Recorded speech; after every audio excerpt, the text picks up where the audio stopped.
This is the Barbecue Central Radio Show, which airs live every Tuesday evening from 9 to 11 p.m. Eastern Standard Time. The Barbecue Central Show is being brought to you by Big Papa Smokers. Big Papa is the one-stop shop for anyone interested in barbecue, featuring a comprehensive selection of all American-made grills, spices, sauces, accessories, and everything that you need to make a world-class pit out of a 55-gallon drum. Visit them at BigPapaSmokers.com. And by the Barbecue Guru, makers of automatic pit temperature control devices and pits as well. You can visit them at thebbqguru.com. And by Cook Shack, a leader in pellet and electric style cookers. Visit them for specials online at cookshack.com or call them at 800-423-0698. And by Sucklebusters. Sucklebusters products are preferred by competition barbecue cooks. Texas-based, 100% made in the USA. Introduced first products to Barbecue Central over 7 years ago. You can get in contact with them at sucklebusters.com. Like them on their Facebook fan page, Sucklebusters, or visit thetexasbbqforum.com.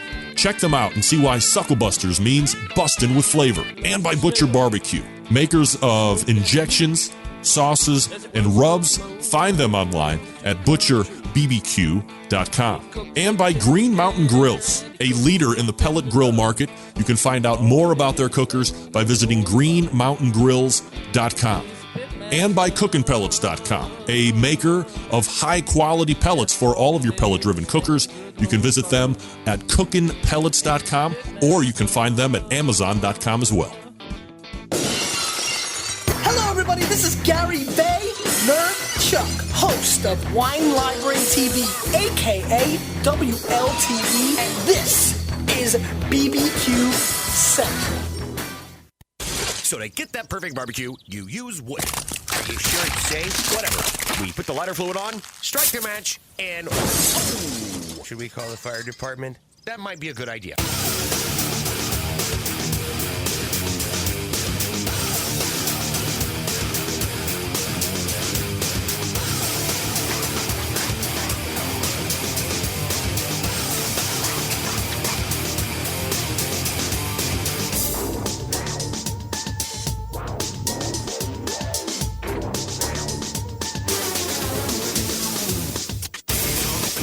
All right, good evening and welcome to the Really Big Barbecue Central Show. Yeah, it's the show that talks about all things important in the world of barbecue and grilling, broadcasting live and direct from the Rock and Roll Hall of Fame city of Cleveland, Ohio.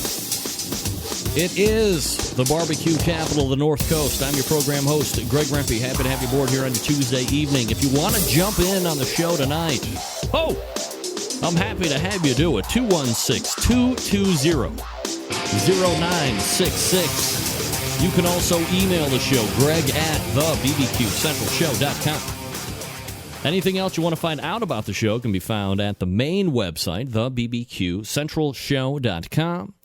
And here's what's happening, in case you didn't get the newsletter. Coming up in about 13 minutes from now, the re-implemented, the reinstituted third Tuesday of the month guest, Steven Raichlen, joining us.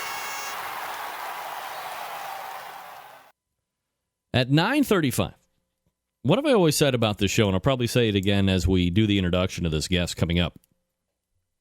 The show is about barbecue. This is a barbecue show, but it's not always about barbecue. 9:35 will absolutely live up to that billing. A first-timer. I myself am an avid believer in the Second Amendment and the right to bear arms and carry concealed. Chad Ward can attest to that, by the way. Joining me at 9:35, somebody from Alien Gear Holsters, the director of marketing, Tyler Botts, will join us, talk about Alien Gear Holster, talk about carrying concealed and all that good gun stuff. And then we'll get back to the barbecue in the second hour, 10:14. We will go ahead and welcome in Josh Carey of Yoder Smokers. Yeah, baby.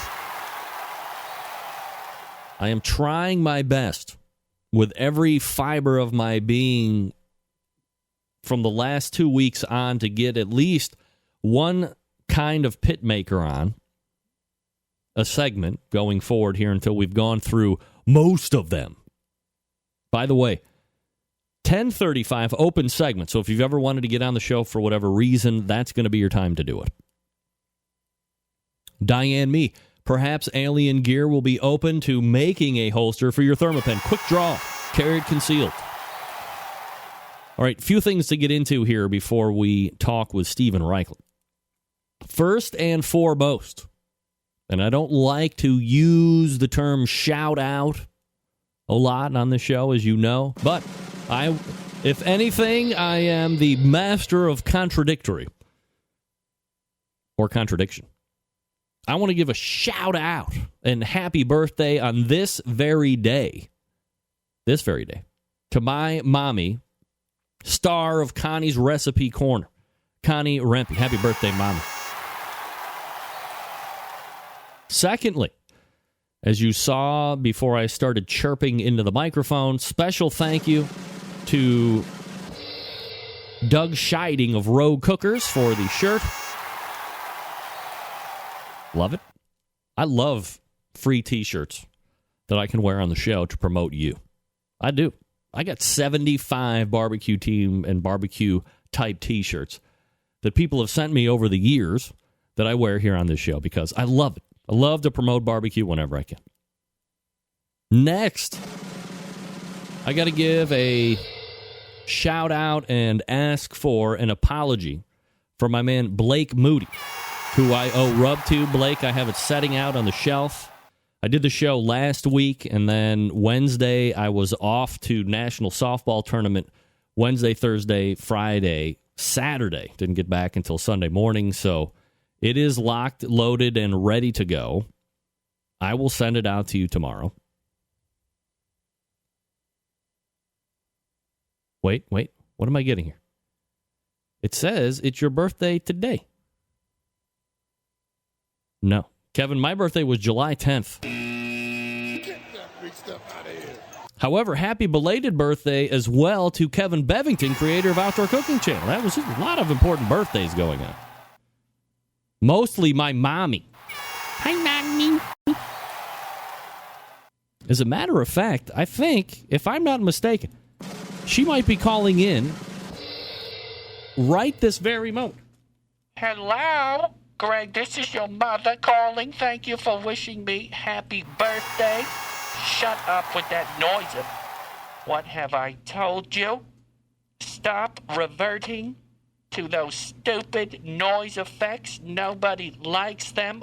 You've seen the emails roll in. I said stop it with the noise, the soundings. Who likes nobody? Go ahead, take your stupid poll with your Outdoor Cooking Channel Instagram people. They'll tell you they hate it. You're ruining my birthday with your sound effects. Now, leave me alone. I have much to do on my birthday, like eating and drinking, and we're going to go traveling, honey. So if you need to call me, use the landline you know where, okay? All right. I love you very much, honey. Bye-bye. All right, there's my mom calling in, unbeknownst to me. How about that? Love it. Love when my mom calls in. Outrageous. So, Blake, apologize. Am I locked up? Damn. All right, thought I was locked up there for a second. There I am. Anyway, Blake, you're all set. I promise. Rub's going out tomorrow. Last week, we were going to be talking about knives. I've always wanted to talk about knives. There's a lot of information that needs to be talked about knives. And then the Echo Monster came back. I got a lot of emails saying, well, the Echo Monster was incredible last week, and what happened? And the bottom line is this. Prior to the show, I was checking to see if Chad Ward actually had a live show going on, which, of course, he didn't. However, this week he did. Props to Chad for squeezing one in this month. Way to go. And I realized I left a window open. I was the Echo Monster problem. When I tell people don't be watching the show, don't watch the show when I call you for an interview. It will feed back. Echo Monster, I broke my own rule. Unbeknownst to me, I broke my own rule. All right. So that's what was going on with the Echo Monster. Before we get into the break here, this, folks, is the CHOPS Power Injector System, and I just happened to get mine last week. I forgot to show it. Now, look at this thing. This is the half-gallon model. Do not use on self, friends, family, or people in general. Do sanitize before and after each use. Keep away from children. It says so right there.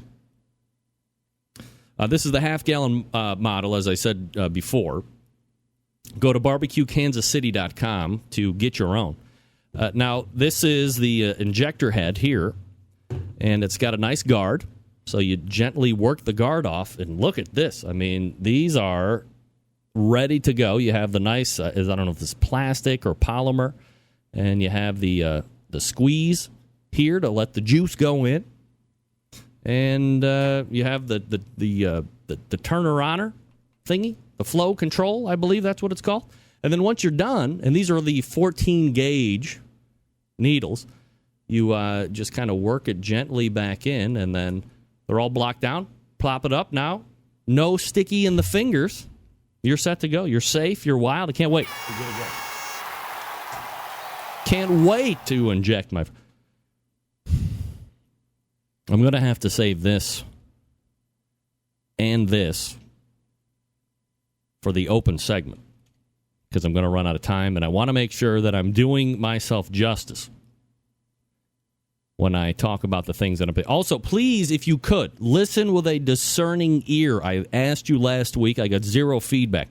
I've changed microphones. I think I have realized that I might be over-modulating. Nobody's telling me this, but I think I might be over-modulating when I hear myself back in replay. So if you hear me over-modulate, I need to know. I've switched microphones. I think I have narrowed it down to my expensive microphone just going bad because I've used it a lot over the last 4 or 5 years.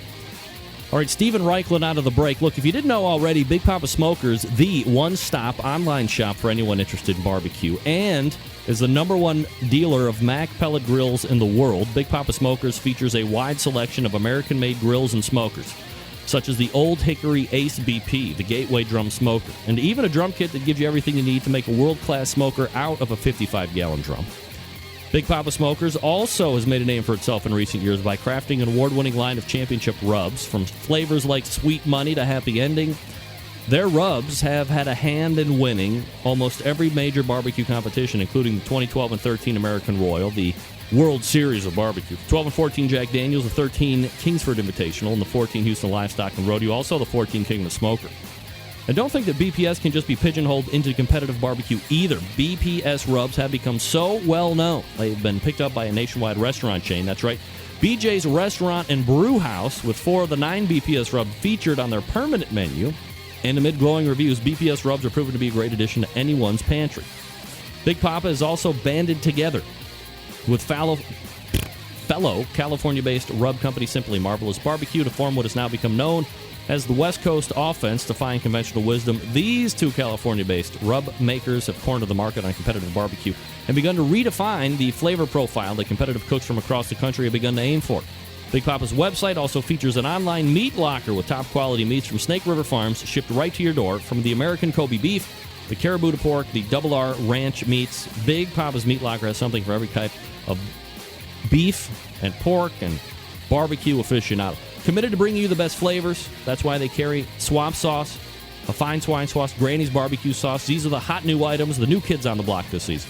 Big Papa also created the unique brand ambassador program called the BPS Elite Team, featuring 15 of the best competition teams in the country, working together to promote camaraderie, competition barbecue, and to benefit children's charities across the U.S. Keep in mind, folks, as I say each and every week, that Big Papa Smokers has been able to do all of this within only 5 years of being in business, turning the competition world on its head, providing customers with the very best barbecue products, becoming a staple of a nationwide restaurant chain, and benefiting children's charities across the U.S. Just the beginning for Big Papa Smokers. BigPapaSmokers.com. That's BigPapaSmokers.com. I was watching some barbecue crawl, the first two. Who did I see on there? Sylvie Curry, star of the small screen. Way outdid Danielle in her bit on the barbecue crawl. Great seeing Sylvie grace the stage. And Big Mist. Well, we're going to talk about Big Mist in the second hour. Believe that. Believe it. All right, Steven Raichlen coming up. Stick around.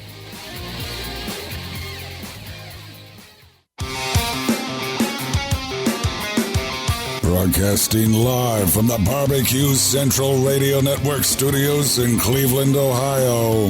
You're listening to the Barbecue Central Radio Show. Once again, here's your host, Greg Rempe. All right, welcome back. 216-220-0966. Greg at thebbqcentralshow.com. This portion of the Barbecue Central Show being brought to you by Sam's Club National Barbecue Tour. 31 cities, $500,000 in cash to be won. The next stop on the tour is this Saturday, July 25th, in Woodbury, Minnesota. A local qualifier feeding the top 6 teams into the Madison, Wisconsin Regional Final. That'll take place August 8th. To find out more about Sam's Club Barbecue Series, check the results or to register your team to compete, because you still can, believe it or not. You can visit kcbs.us/Sam's Tour. That's kcbs.us/Sam's Tour. All right, my next guest can be found right here on this show every third Tuesday of the month. Somebody I enjoy talking about the world of live fire, cooking, and barbecue and all that good stuff. Let's not waste any more time and welcome in said guest, Steven Raichlen, to the show. Steven, how are you, buddy? I'm doing great. How are you guys? Absolutely fabulous, Steven. Always appreciate the time you make for the show. And a lot of stuff to get to here in the segment tonight. I guess first and foremost is the last time we had you on, we were gearing up to the lead episode of Project Smoke, and now we're a couple shows into it with weeks 3 and 4 coming up here. So I guess having put it together, seeing it in the can, and now seeing it on the small screen, as it were, for the rest of us to consume, your thoughts of it and how are episode 1 and 2 going for you? I'll tell you, it's really thrilling to see it on air. You're in Cleveland, correct? Yes, Cleveland, that's right. Yeah, so I believe that you guys are going to see week number 4 on Sunday, and that's a show called Ribs Rock the Smoker. What I wanted to do was focus on 3 different types of ribs. So there are monster beef ribs. I am totally gaga for what's called a beef plate rib. That comes from the forequarter of the steer. Each rib weighs between 2 and 2.5 pounds. They smoke for about 10 hours. Totally mind-boggling. And then we do authentic Jamaican jerk spare ribs. And they are cooked on pimento wood as the smoking fuel. There's a steaming pot with pimento leaves, pimento berries on the fire, and, of course, pimento berries, and which is another word for allspice in the Jamaican jerk seasoning. So super fragrant, super spicy. The last rib in that show is a Colorado lamb rib with a cherry barbecue sauce. Lamb, not something that's sort of traditional part of American barbecue repertory, but it's a fantastic rib. Steven Raichlen joining me here on the show. All right, Steven, so let's go ahead and if we could, just for a moment, kind of re-break down the 3 items that you just covered. As far as beef ribs, I think more and more they're becoming popular with the backyard guys. Obviously, the competition scene is different. That stage has been set, and you very seldom can you get out of that type of atmosphere. It's always pork ribs, whether it be the baby back or the spares. But in the backyard, you can absolutely go beef rib. And is there keys to making sure that the beef ribs are cooked properly and that they don't shrink or become tough or something like that? Well, I think the keys to beef ribs, first of all, I keep the seasoning really simple: salt, pepper, hot pepper flakes, because I want to keep the emphasis on the beef flavor. Second of all, it's a very long smoke. So we do, they come in a rack of 3 ribs, like I said, each one 2 pounds. Wow. And you're looking at about 8 to 10 hours of smoking time at 225. The third thing, and this is really important, like a brisket, you put the ribs in an insulated cooler to rest. but I put them in a pan with a cup of beef stock underneath them. So as they're resting, they absorb the beef stock, which makes them supernaturally moist. I call it brisket on a bone. I mean, it's that rich. Do you prefer a certain style of wood if you're using all wood, or if you're using a charcoal-fired cooker, what kind of chunks of wood would you put in there for smoke flavor? Well, with these beef ribs, I really like oak. That's sort of the preferred wood of Texas. And if I do them in a stick burner, I'm using oak logs. If I do them in the water smoker, it's natural lump charcoal with chunks of oak added every hour. Just the whole secret to this is slow and steady wins the race. You don't want to over smoke at the beginning. A little bit of smoke every hour, much better than front loading your smoke. Do you have a target temperature that you like to keep the pit at while you're cooking? Yeah, I kind of work between 225 and 250. And for an internal temperature on the ribs, and these are big enough that you actually can slide an instant-read meat thermometer in the side, I'm looking for about 195, 200. All right, so the next one you talked about was the jerk spare ribs. Are you using the whole rack, or are you trimming the tips off and using what is commonly referred to as a St. Louis style cut? Well, it's a little bit bigger than the St. Louis, the tip's off, but it's not the center cut of the spare ribs. These are about 3.5 pounds per rack. What's important for me is we're using Berkshire pork.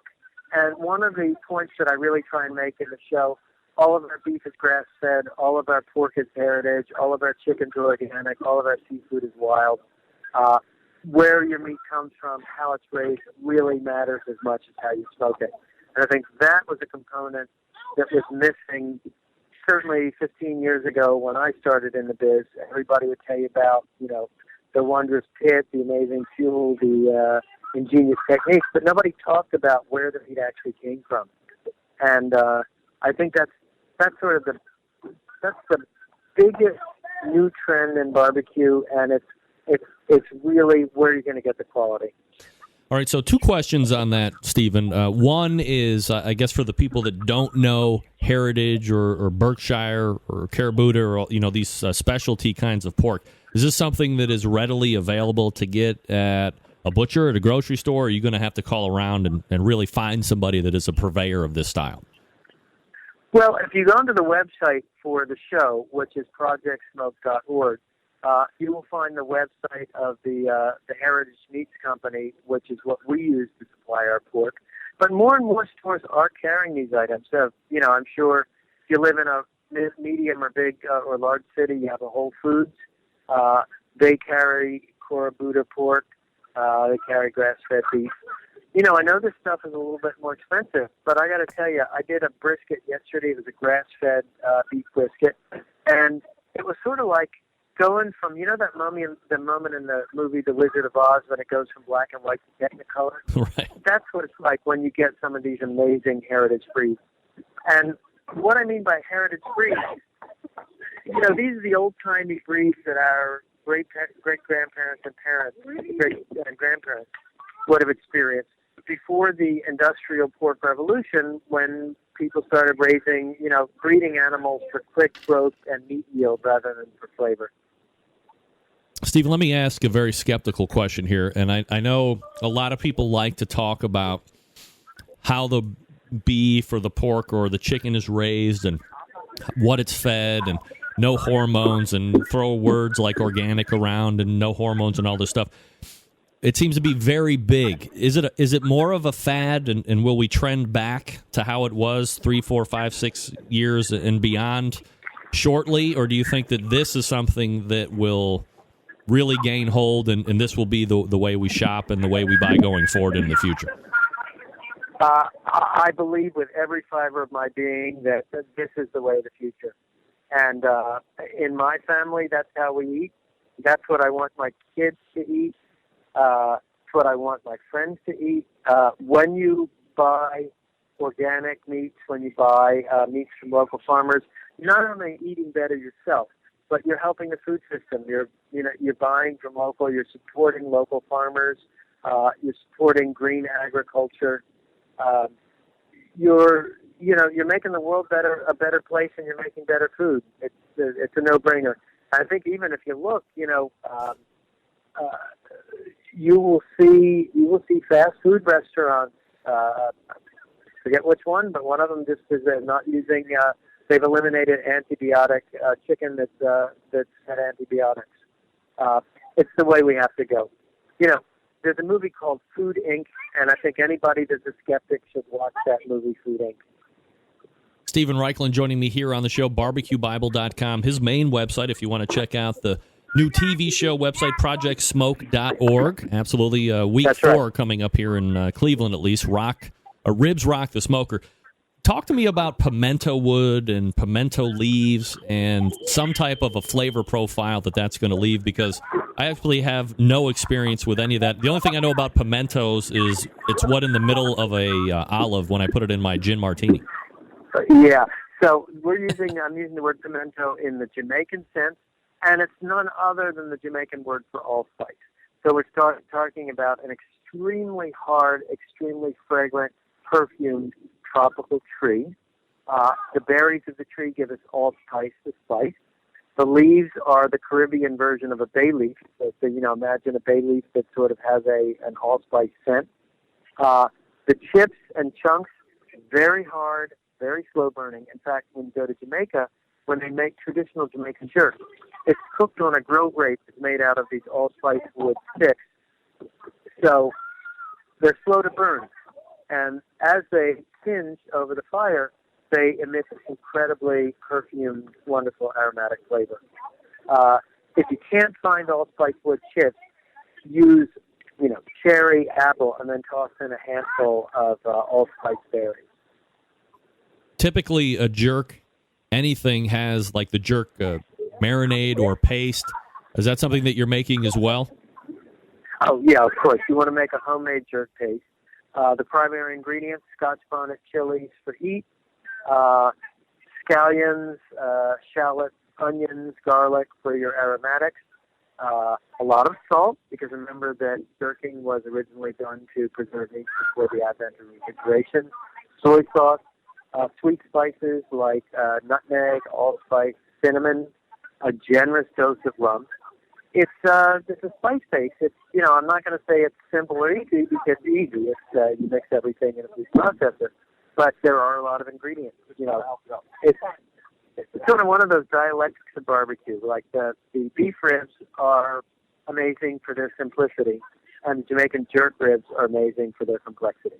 Joining me here on the show, Stephen. Another one of the things that I wanted to talk to you about tonight is one of the blog posts that you have right now, which is 10 new foods to grill right now, and also why so many people are down on octopus. So I guess let's take it in sections. As far as the 10 new foods to grill right now, what's on your list? Okay, and I'm glad you asked about this, because I think all of us, we get in kind of a rut, and we tend to grill the same foods over and over. Agreed. So the barbecuebible.com list of 10 offbeat foods you should grill right now. Number 1, halloumi, which is a Greek and Cypriot cheese designed for grilling. It won't melt. Number 2, mortadella, which is the Italian precursor of American bologna. You cut it into inch-thick slabs, grill it over a hot fire. Utterly amazing. Number 3, octopus. And boy, the reaction that I got to that on the website really surprised me, because, in Miami, grilled octopus is so hot you find it at every trendy restaurant. I mean, Greece, of course, it's as popular as hot dogs are here. It's a wonderful shellfish for grilling. But, man, there was a big yuck factor. So number 4 on my list, grilled sardines. Number 5, bacon. Now, I know a lot of us in this world wrap jalapeno chilies in bacon, wrap shrimp or chicken breast in bacon. But this is actually grilling bacon on the grill, 6 slabs of bacon. Great way to do it. You don't get spattering all over your stove. And in Hungary, they actually take these monster slabs of bacon, put them on sticks, and grill them over with fire. Amazing. Number 6, ground lamb. Think about a lamb burger instead of hamburger. Number 7, flat iron steak. Super tender, super juicy, super flavorful steak cut from the shoulder. Number 8, polenta.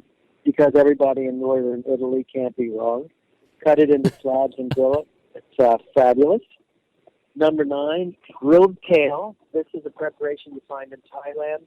You toss kale leaves with oil and soy sauce and thinly sliced shallots. Flip it over a hot fire and it gets crisp on this crackling crisp. And finally, number 10, grilled watermelon. You know, a lot of us eat watermelon at the end of a barbecue. Cut steak thick slabs, cook it over a hot fire. Wood fire is amazing. Sprinkle it with salty cheese. You've got a dessert that is just, it'll blow your mind. All right. Well, let me go directly back to number 3, which is probably no surprise to you with the octopus. I guess in an overall sense, is octopus easy to find, like we were talking about with the pork stuff? Is this something you're going to have to go to a fish store to get normally? And, like, what's the preparation and the actual cooking like on an octopus? So, very good question. First of all, where to get it? If you live in a city with a Greek population, Greek markets, you'll find it there. Many Whole Foods around the country carry octopus. Otherwise, special order it from your fishmonger. Or if there's a trendy restaurant in your area, you may be able to buy it from them because it's selling like hotcakes. In terms of the preparation, most of the octopus you buy in the United States is pre-tenderized. The way you tenderize an octopus is basically you pound it on the rocks, you bang it with a brick. In Greece they have these, they look almost like old-fashioned washing machines with stones, and they tumble the octopus, but you must tenderize it. And then typically it is parboiled or cooked in a pressure cooker, again, to tenderize it. So what you're doing when you grill octopus is you're just searing the outside, you're reheating it, and if you're grilling over wood or wood chips, you're putting some smoke flavor in there. Now, octopus has a very mild flavor. I sort of think kind of a cross between shrimp and scallops. And it's porous, you know, so if you're grilling over wood fire, it will pick up the smoke flavor. Sauce, extra virgin olive oil, lemon juice, salt, and pepper. It really doesn't need much more than that. As far as grilling time, is it something that is very, very quick, or will it take? Yeah, it's a direct grill. It's super quick. 3 to 4 minutes per side. You want to just brown it up real nice on all sides. The other thing that's really nice about grilling octopus over a hot fire is the end of the tentacles will get crispy. So you get these like kind of crunchy seafood flavored crispy bits, sort of like octopus bacon bits. The other one that I wanted to ask you about, which is actually number 4, and I just saw it on, what the hell was that TV show? Oh, I was watching Barbecue Crawl with Danielle Domovsky the other day, and she had grilled sardines as well. Are these items grilled and you eat them like whole with the skin and everything, or like how do you eat these things? Yeah, so first of all, let's make sure we're talking about fresh sardines. Yeah, fresh sardines, not out of the can. That's right. Yeah. Fresh sardines. And this is sort of the national barbecue dish of Portugal. So if you live in a town with either a big Portuguese population, Iberian population, and also in Southern California, pretty easy to find them fresh. Small, oily fish. You grill them heads on and all with the backbone in. It's a quick grill, olive oil, salt, pepper. Sometimes I'll wrap them in grape leaves and grill the sardines in grape leaves. They're pretty messy to eat, which is part of the joy. And you just peel the flesh off the backbone. But they are oily fish and very,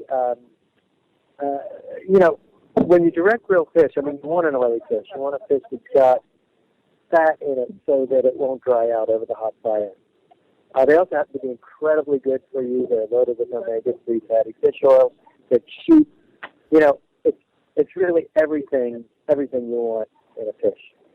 Stephen Reichlin is available online, barbecuebible.com. The TV show's link is projectsmoke.com, and episode 4... .org. I'm sorry. Projectsmoke.org. Projectsmoke.org. Thank you for the correction. Yeah, and episode 4 will be Ribs Rock the Smoker, which most of us will see this coming weekend. Stephen, always appreciate the time, and we'll look for you again next month. Hey, thanks a lot. Great chatting with you. Thanks. There he is. Grill on. Stephen Reichlin. Obviously, amidst kids and fungus and crazy. Wow. Obviously, the interview was so important, he couldn't find his way into any kind of soundproof room.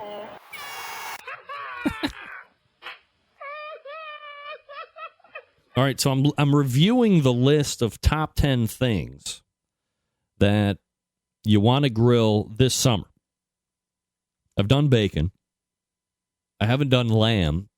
I know the grill girl, who is now postpartum child, was real big on the lamb last summer. I think she had a thing with like the Lamb Company or Greater Lamb of America or whatever. So never had that. I won't eat sardines. I'm sorry. Not going to do it. I thought he said portobello, but it wasn't portobello. Kale. Watermelon is the worst. I hate watermelon. Regular watermelon. Maybe grilled watermelon is what's going to bring me around.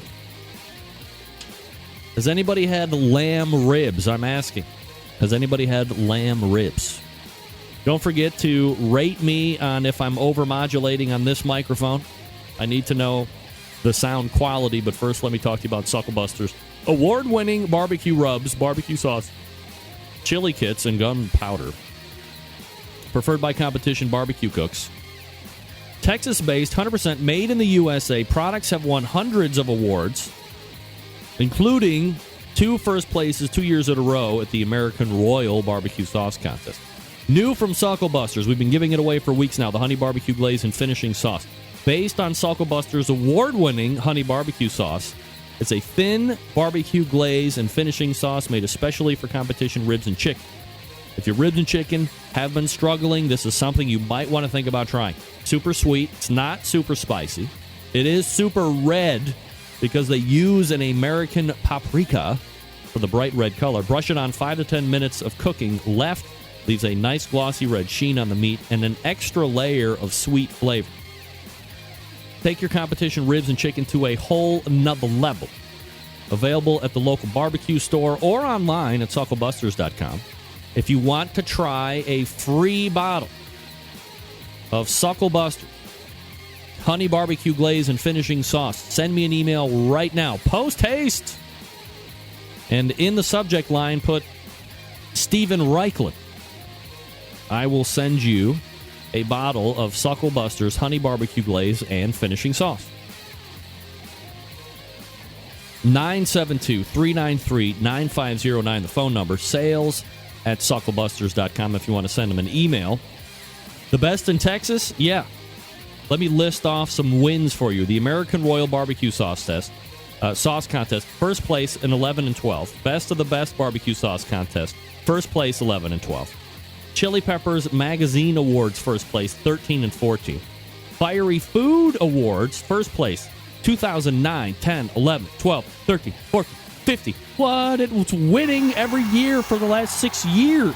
National Barbecue Association, first place, 2009, 10, 13, and 14. You tell me. Who's winning? Dan Arnold and Sucklebuster's is providing a winning sauce for you. Sucklebusters.com, sales at sucklebusters.com. Win your free bottle now. We're back to talk about guns. Stick around.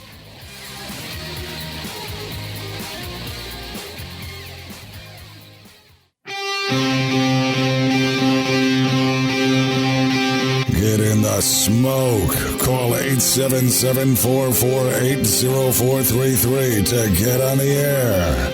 Now, here's your host, Greg Rempe. All right, welcome back. This portion of the Barbecue Central show is being brought to you by Green Mountain Grills, manufacturers of some of the best pellet cookers on the market today. If you're looking for a big cooker, a house with a lot of food, they got one for you. If you're looking for something medium size, got you covered there as well. How about something small? You can take on those tailgates. Football season's coming up. They got one for you. They can also supply you with pellets as well. Check them out online at greenmountaingrills.com. I love mine. Love it. You could love yours as well. That's greenmountaingrills.com. You got to try it out. You'll be happy that you did. Trust me. You'll be so happy that you did. All right, I'm sorry, I just read that. Central Lights. This show, as I've said before, it is a barbecue show, but it's not always about barbecue all the time. For instance, aside from being an avid backyard cooker, I'm also an avid gun shooter legally and a concealed carry permit holder, but there is no guide to all the accessories that you can go get to make your carry experience as good as it can be, and most notably is the holster segment. So allow me to help with that by bringing on one of the most successful holster makers on the market today. Let's head to the hotline and welcome first-timer to the show, the marketing director for Alien Gear Holsters, Tyler Botch, joining me here on the show. Tyler, how are you, buddy? Hello, Tyler. Hello, Tyler. Hello. Hello. All right. I hate when I go for the big intro and, like, nobody's there. Nah, we're not there. We're not there. Not there. Let me see here. I'm trying to make it like you can't hear it. We can't be running into one of those. One of those time zone changes. I know we can. By the way, Matt Boer wins the Suck a Buckers. I'm going to leave a message here for Tyler. He's going to freak out. Tyler, Greg Rempe calling Barbecue Central radio show. Hi there.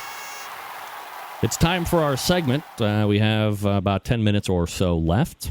11 minutes or so. Well, call back in, 216-220-0966, and we'll talk a little gun stuff.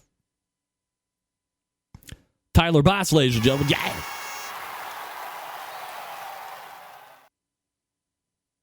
I'll try it again real quick. Again, Matt Boer, the winner. So, Matt, do me a flavor. Now that you've won, by the way, Steven Raichlen is spelled Raichlen. So you were very close. Luckily, spelling didn't count. Otherwise, you would have lost.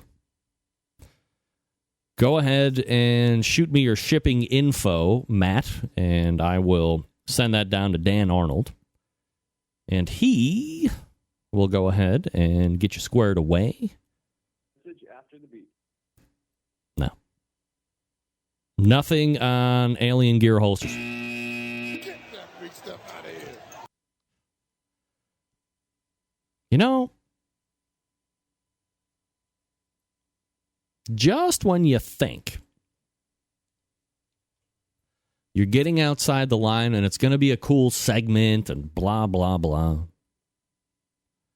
Let me make sure that I didn't. 21st, 9:35 Eastern. Just to confirm, that is 6:35 Pacific. That's correct. All right, well, I don't know. I'll shoot him an email. We are on. Well, so there's good news and bad news. By the time Tyler potentially gets on, we're not going to have a considerable amount of time to talk about his holsters and how to use them and how his differ. Is anybody else into guns? I mean, I like guns. I'm not like a gun kook, but I like guns. I've been a concealed carry weapons holder, concealed carry permit what the hell do you call it? Carry concealed handguns permit, right? Am I saying that right? I have a card that says I can carry a gun and stake rat. That I have that. And I've had it I just renewed it, so this is going into my 6th year. And I like taking to the range, but I have CCW or CCH or CCP or whatever you call it in your state for personal protection. It is concealed, so you can't normally see it on me. If you approach me, you should approach me with caution because you know I'm packing. I mean, you wouldn't know because it's concealed. So It's like barbecue. When you get into barbecue, there isn't a book, really, that says, and maybe there's a podcast out of like the Gun Central show, which would be the alternative to the Barbecue Central show, that talks about all things important to the world of guns and concealment and all that stuff. But I've had to go through different learning phases on the pistols that I've owned. And I only own one gun at a time. I mean, I have kids in the house, so I can't own all the guns that I want to own, like an AR-15 and a shotgun. I mean, I can own all of them, of course, legally. But to me, if you're going to have a gun, it needs to be ready to go to work. So I want the shotgun either in the corner of my bedroom, or I want that the shepherd's crook holster for a shotgun that goes in between the box spring and the mattress situation. You throw your covers over it so it's concealed, but you have full access to it. To me, it's counterproductive to have guns in the house that you have to go into a safe for if you need them in a pinch, intruder in the house, or what you need to protect yourself. Having to dial in a combination is wasting valuable time. So the alternative to me is for me to not have those guns that I'm going to have to keep out. Pistols are different for me. A lot easier to continue to be safe and have quick access to. For me, maybe not in your house. And you get used to shooting things. And you go out and you rent. A lot of places have gun ranges these days that have guns for rent. And if it's one thing I have learned over my time as a concealed carry weapons holder, it is to repeat the words that I was taught in my concealed carry class, which ring true. Don't buy a gun because somebody says, buy this gun or buy that gun. Use this caliber versus that caliber. Blah, blah, blah. If you can't effectively put a round in the kill zone for .45 caliber, let's say, if you can't make one shot into the kill, into the center mass, the kill zone, what's the use of having that gun?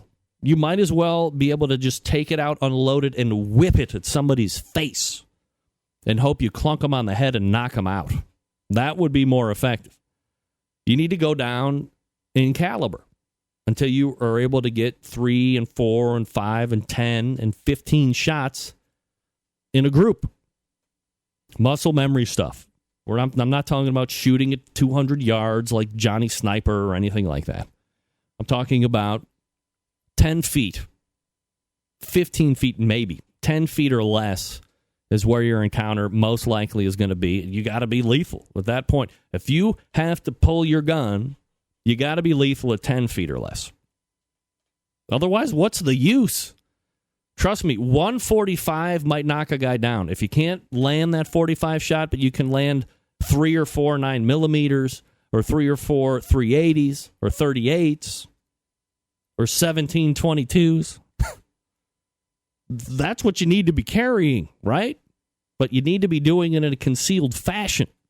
So, that's why, in a long-winded way, I wanted to have Tyler on, because by far, after doing a lot of research and figuring out holsters, this is where it is like barbecue. You know, the cheapest part of barbecue, as many of you folks can attest, in the end, is the buying of the pit. It might seem like an extreme expense depending on what you're buying initially. Laying out $1,500 for an offset, or $2,000 for a top-of-the-line pellet cooker, or $10,000 for Jambo pit, or $12,000, or however much those cost. It goes on and on and on.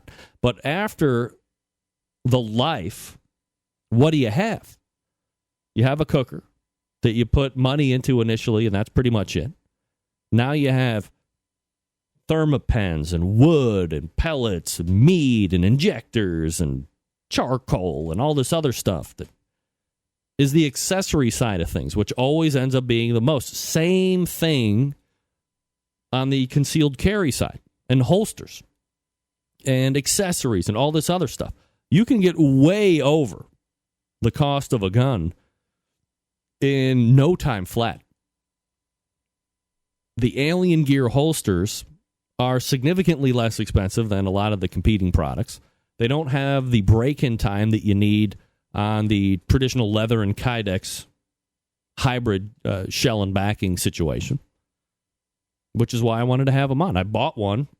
Takes 3 weeks to get here, so I'm not exactly sure when I'll have it, but I'll be able to use it. It will hide the weapon with wonderfulness, which is not a word.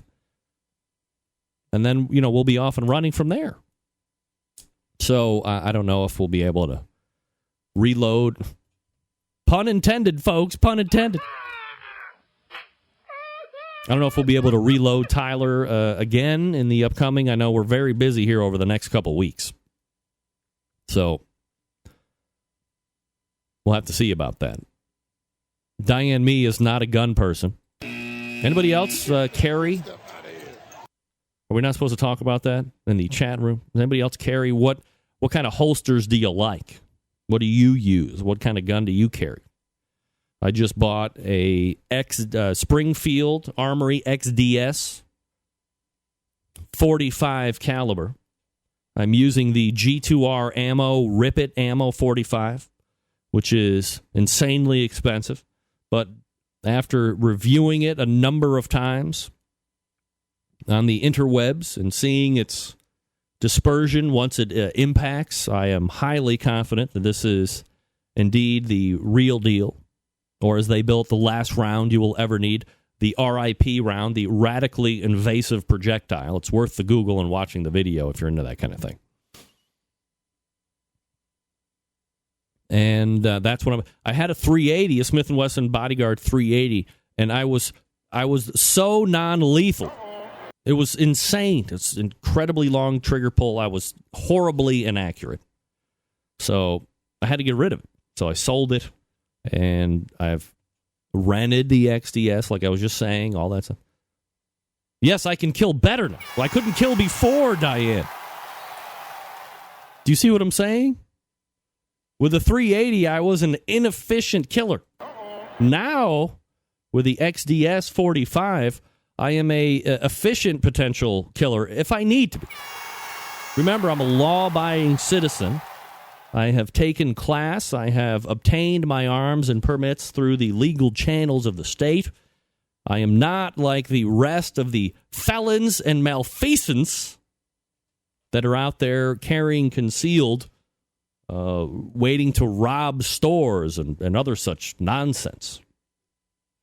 You'd never know if I had it, except because I've just told you I have it. Anyway. 216-220-0966. Greg at thebbqcentralshow.com is your email address. Unfortunately, no Tyler bots, which is fine. We may or may not get him back on in the future. Make sure I save that line of questioning so I don't have to rewrite that. We'll go ahead and wrap up the first hour right here after I talk to you quickly about the good folks at CookCheck. Yeah, baby. Yeah. Yeah. Paul, I would never say that. The Fast Eddie's by CookCheck pellet grill is a smoker and a grill all in one. It's a 100% stainless steel, wood-burning pellet-fired cooker that uses direct and indirect heat up to $800. It is the only pellet grill on the market that uses charbroiler technology. It features electronically controlled temperature to eliminate large heat fluctuations that dry and shrink the meat. A pellet grill can barbecue, grill, bake, roast, sear, and smoke. CookCheck has two models of pellet grills. The PG-1000 features a fully insulated double-walled roll hood for superior heat retention, fuel savings, and maximum cooking performance. So the PG-500 features a two-way swing lid, pellet drop, and utensil holder. The PG-500 and 1000 have many great features, including 784 square cooking space, easy side-loading pellet hopper, fully automated wood pellet feeding system, stainless steel cooking grates on the direct zone that produce killer-looking sear marks, nickel-plated grill marks, or grills on the indirect and top racks, a drip bucket, a pellet ash drawer, 100% stainless steel construction, a warming drawer, 40 pounds of Cook Shack hickory pellets, and on top of all of that, a 30-day money-back guarantee. It's a versatile pellet cooker that adds full flavor to your recipes, including fajitas, ribs, chicken, steak, desserts, sides, and large cuts of meat. It can do it all, including cold smoking. Grilling with wood penetrates with a intense smoky flavor, giving you that smoky goodness that you're looking for all over your meat. And when you cook with wood pellets, the fuel is consistent, smoke more flavorful. For recipes and how-to videos, check out Cook Shack's YouTube channel or the cooking guide on their website, pelletcooker.com. That's pelletcooker.com or cookshack.com. You can also call them 800-423-0698. That's 800-423-0698. Did that cooking class take place yet? I talked about it. Right. I want to know about that. Fast Eddie could be coming on this show in weeks. Love talking with Fast Eddie. Give Cook Shack a call. Hook up with the pellet cookers, pelletcooker.com, cookshack.com. Or give them a call. We're back to wrap the first hour right after this. Stick around. We'll be right back.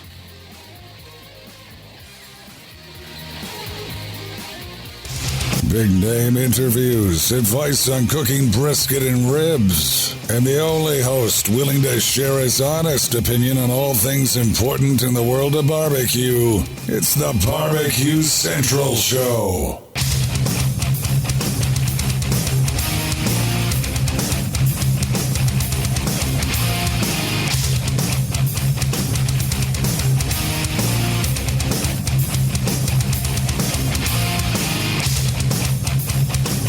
Welcome back. 216-220-0966. This portion of the Barbecue Central Show being brought to you by CookinPellets.com. That's right, Cookin' Pellets, your number one source for quality wood pellets for all your pellet-driven cookers. Visit CookinPellets.com for more information or to purchase. You can also visit Amazon.com to purchase as well. And the great gun debate of 20-15 is off and running in the chat room.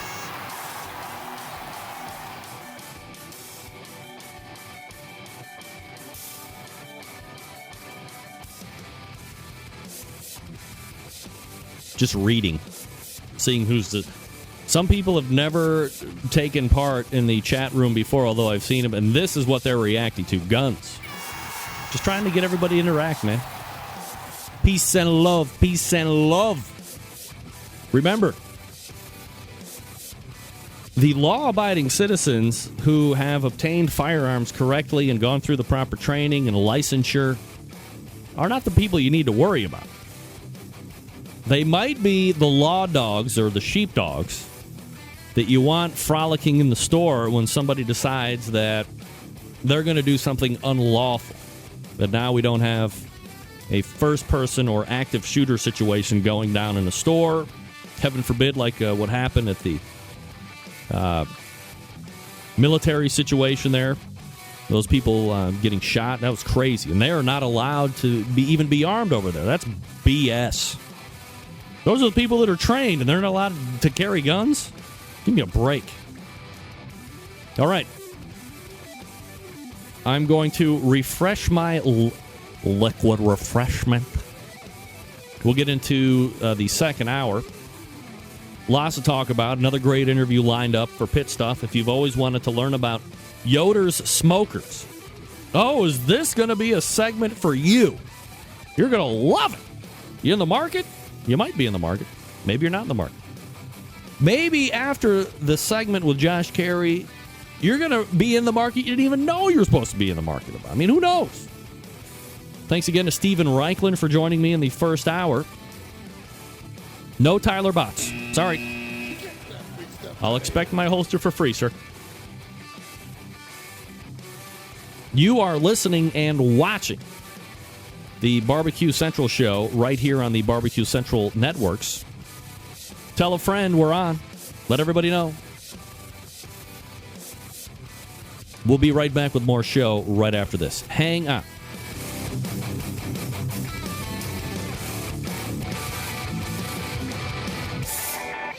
Hi,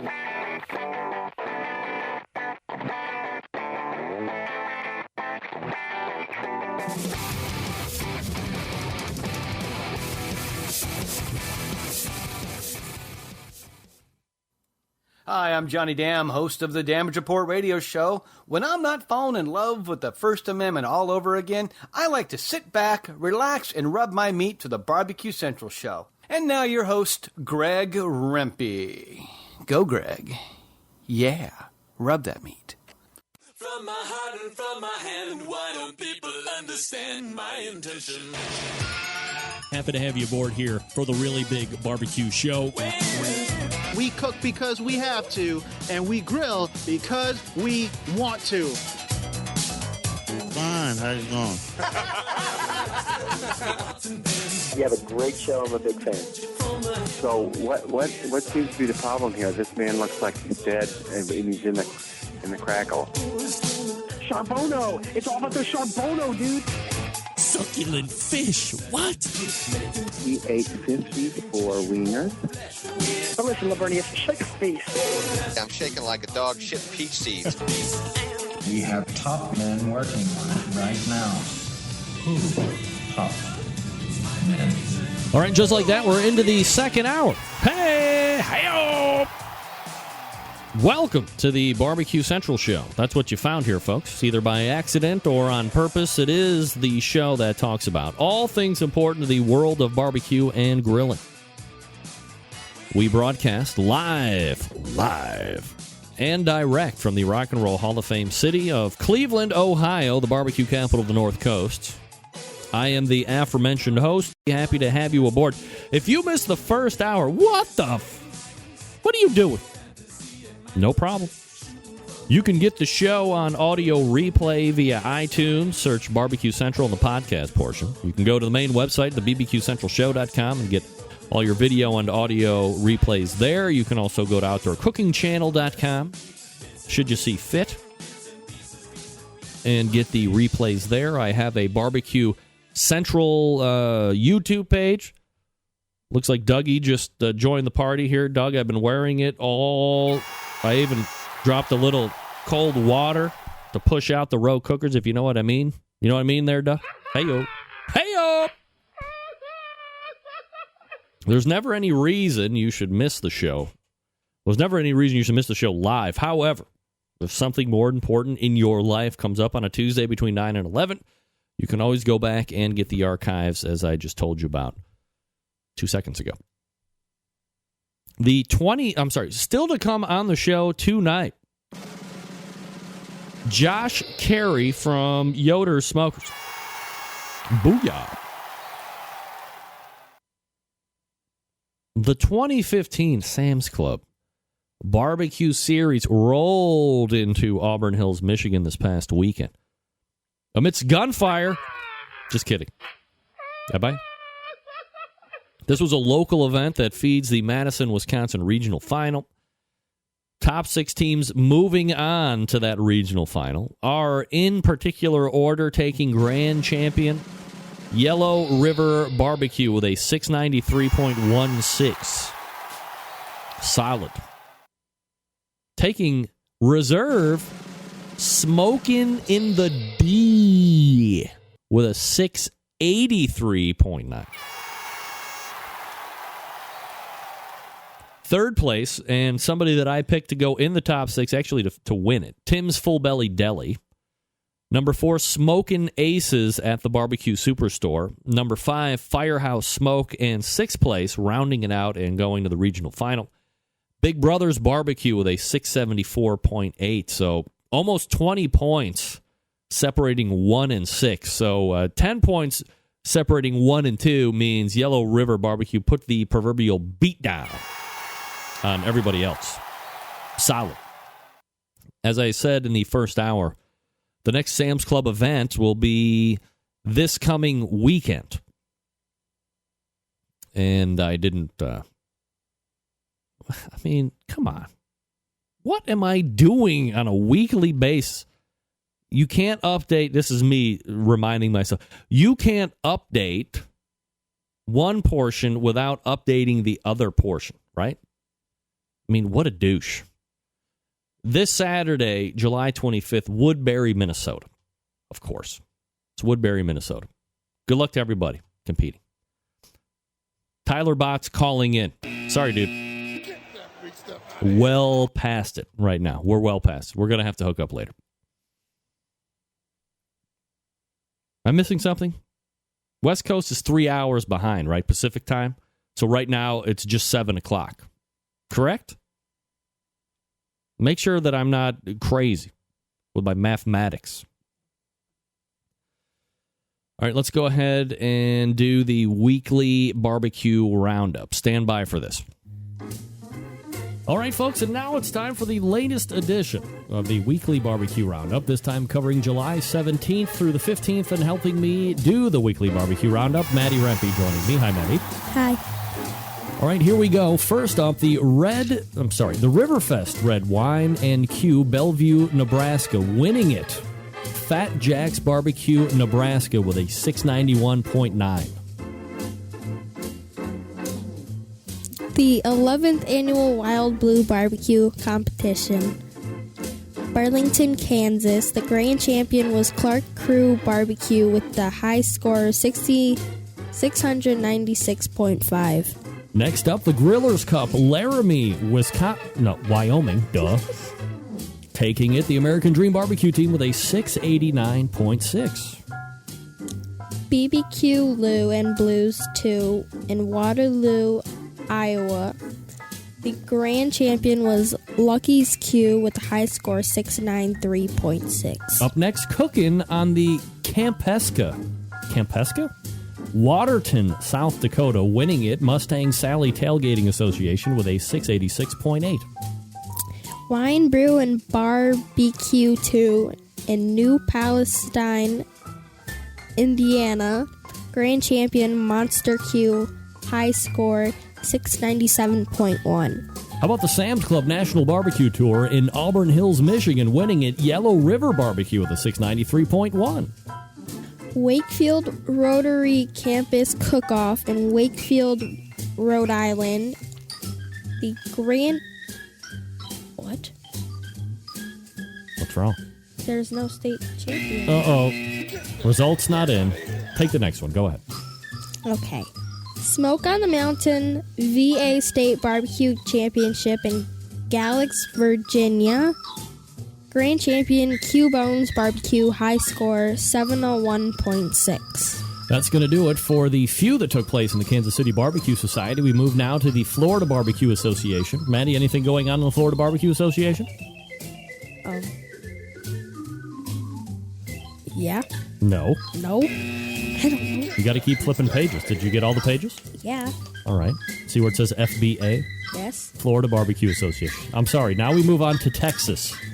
In the IBCA, which is the International Barbecue Cookers Association, what do we have? Quail Creek VFD Barbecue Cook-Off in Victoria, Texas.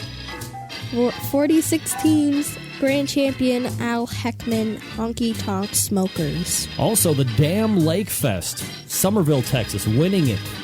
Mary Briggs Prater of Flirtin' with Fire. Coryell Country Critters Barbecue in Gatesville, Texas. Grand champion Danny Helms from BBQ Extreme. Please note that the IBCA elections are August 1st. There's been lots of chatter about potential rule changes and new people running.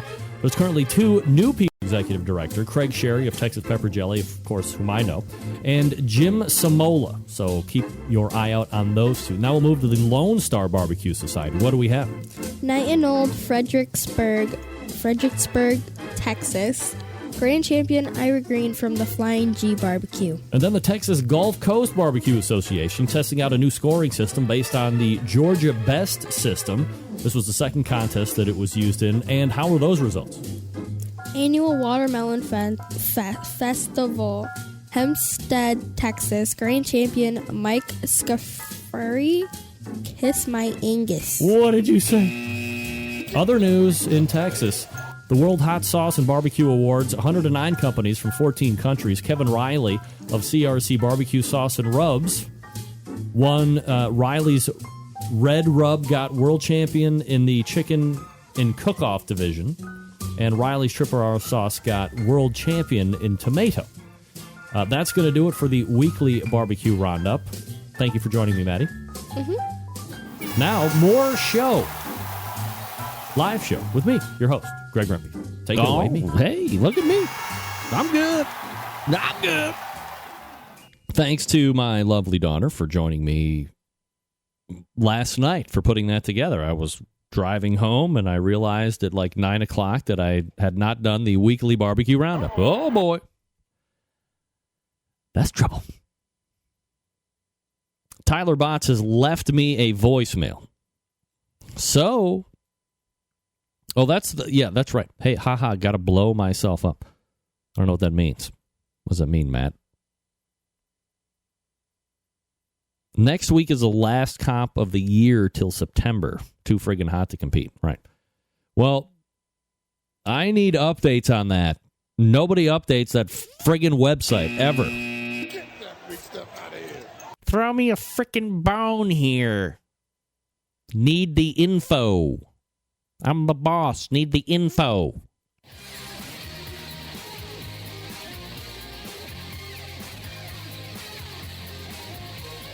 Let me talk to you for a few minutes about the longest-running sponsor of the show. Located in Warminster, Pennsylvania. The Barbecue Guru, gang, if you have been thinking about automatic temperature control devices for your cookers, stop here. It's the company that started it all. The creators of this technology. Why are you going to buy it from anybody other company? I have no idea. Stop it. Not familiar with how these little beauties work? I don't get into the minutia, but imagine a product that allows you to set your pit temperature. And once set, keeps it running at that set temperature all the way through the cook. Sound too good to be true? It's not. It's real life. You can take advantage of this technology today. Maybe you're a busy working professional like me, or perhaps you're constantly on the run with kids doing errands. Quite frankly, you just don't have that time to set around and tend pit temperatures. I get it. The Guru allows you to throw on a pork butt or a brisket or a couple slabs of ribs, and then you're off to do whatever it is you need to get done. That Guru maintains the pit temperature you set it at. A lot of different models to choose from. Here is my advice. Head on over to the website, thebbqguru.com, and check out all their products. If you are in the market for a new cooker as well, look no further than the Onyx Oven. It's been winning on the competition circuit and the backyards all over the country for years and years now. It's won some of the biggest contests in the country each and every year. It's fully insulated, holds a ton of meat, accommodates the half and full pans for food service. And most importantly, it's going to work seamlessly with any of the Guru pit temperature control devices. Once again, do yourself that favor. Head on over to the website, thebbqguru.com. Check out the products. If you have any questions about what to order, don't guess. They don't want you to guess. They want you to call them. 800-288-GURU. That's 800-288-GURU. And they will make sure you're outfitted with exactly what you need to get you up and running right out of the box. 800-288-GURU or thebbqguru.com. The Barbecue Guru continues to be a company that provides breakthroughs in barbecue technology. Well, now that we had one guy shine on us, I'm very nervous that the first second hour guest might run into a similar situation. Let's keep your fingers crossed for Josh Carey of Yoder Smokers and make sure that he's on the backside of this break. You're listening and watching the Barbecue Central show, which there will be more of right after this. Hang on.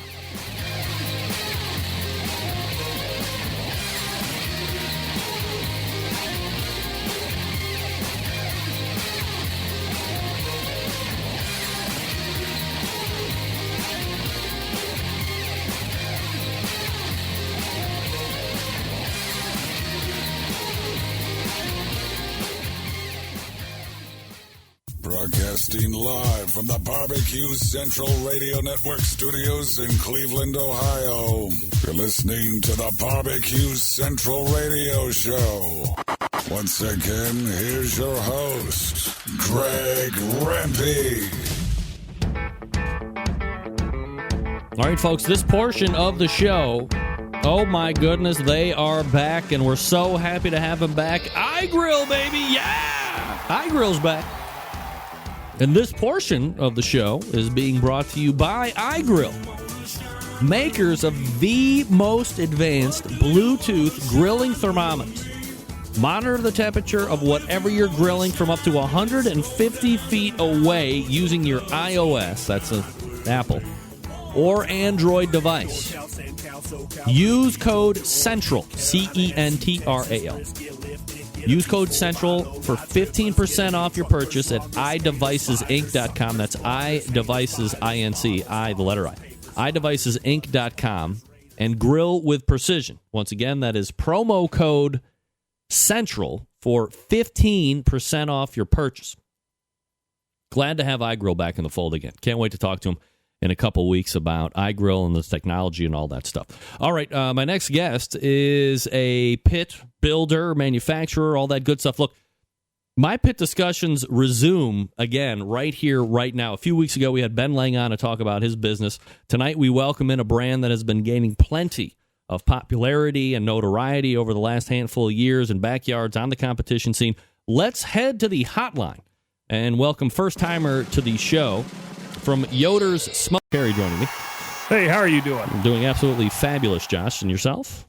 I'm doing wonderful. All right. So on your Skype, hover your mouse there on your screen and hit the camera button so we can see you. All right. Let's see here. See what we got here. Oh, holy shit. Look at your setup. I'm jealous, I think. You a podcaster too, man? I'm a retired mastering engineer, so I worked in Nashville, did a lot of records, and so this is the this is the leftovers. All right, so like what's your setup? What kind of mic you using? What's your whole situation? This is a Sennheiser MK4, and then I'm just going in through a little M-Audio M-Track into the iMac. So easy. And it sounds good. It's simple. We do VO for video and a lot of things here, so that makes life easy for us. All right, so being a mastering engineer and having a lot of time here in the second hour, which I didn't realize this is a road we're going to go down, but why the hell not? I've been experiencing over the last couple of weeks, and I don't know if you've ever heard the show or not, but I seem, for me, and maybe I listen with a discerning ear more than like the casual fan is going to listen to.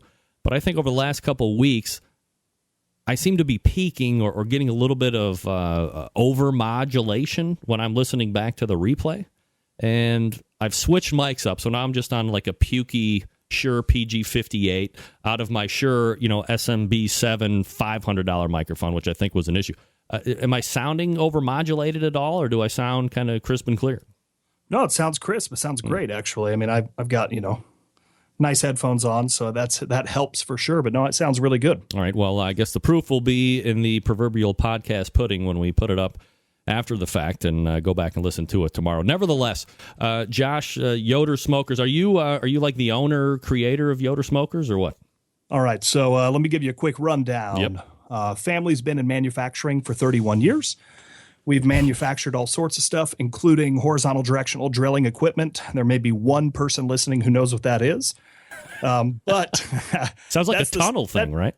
Yeah. So that's the stuff that puts communications infrastructure, oil pipeline, anything you want into the ground. And so we've done that for a long time. And back in 2007, we decided to start building smokers. We have a lineage that goes back to the original Oklahoma Joes. So we have our designs, especially the original, the Cheyenne, the Wichita, the Kingman, those offset pits especially, have a lineage to Oklahoma Joes, and that's kind of where we came from. And we then launched a line of pellet cookers in 2010 or 11.